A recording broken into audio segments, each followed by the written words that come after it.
Thank you, Mr. Speaker. Mr. Speaker, it was in this chamber on January 6th of 2021 that I came to realize relatively late in life how fragile our democracy is.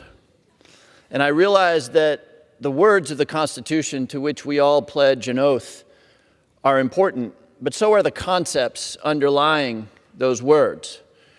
The concepts of a peaceful transition of power, the concept of the separation of church and state, the concept of freedom of expression. These are concepts that are hundreds of years older than the Constitution, but they're critical to our democracy, which I think we would all agree is currently a bit fragile. So I'm profoundly disturbed that this House has gotten into a frenzy of censure resolutions to censure the speech of members of Congress. Mr. Speaker, it's the second clause of the First Amendment to our Constitution that says that Congress shall make no law abridging the freedom of speech. Our founders protected us in particular with another clause in the Constitution, the Speech and Debate Clause. Article 1, Section 3 says, we will be protected for any speech or debate in either house. They shall not be questioned. Our founders decided that we would not be sanctioned for the things that we say. And yet there are at least 4 resolutions before this House, one from Ms. Jacobs, one from Ms. Green, one from Ms. Balint, one from Mr. McCormick, seeking an official censure of members of Congress for the things that they have said.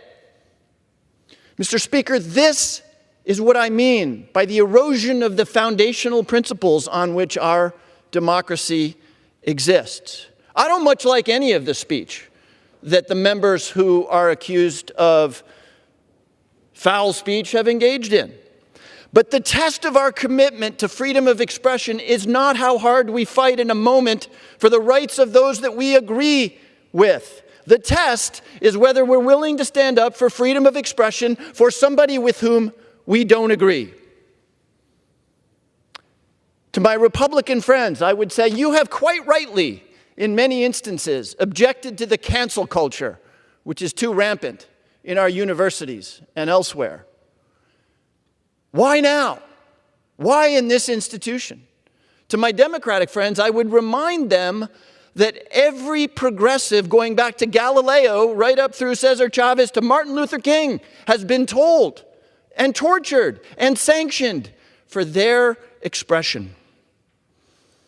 It's time for this to stop in this chamber. It is time for us to stop trying to punish each other for the things that we say, no matter how abhorrent. Mr. Speaker, I believe that we're more than just representatives. If we were just representatives, we would just go back to our constituents and bring their ideas here. We are stewards of this institution, which is why we take an oath to the Constitution. If you take seriously your role as a steward of this institution, vote to table every one of these obnoxious motions to censure, and if they do come up and aren't tabled, vote against them. The freedom of expression upon which this institution is built demands nothing less. Thank you, Mr. Speaker. I yield back.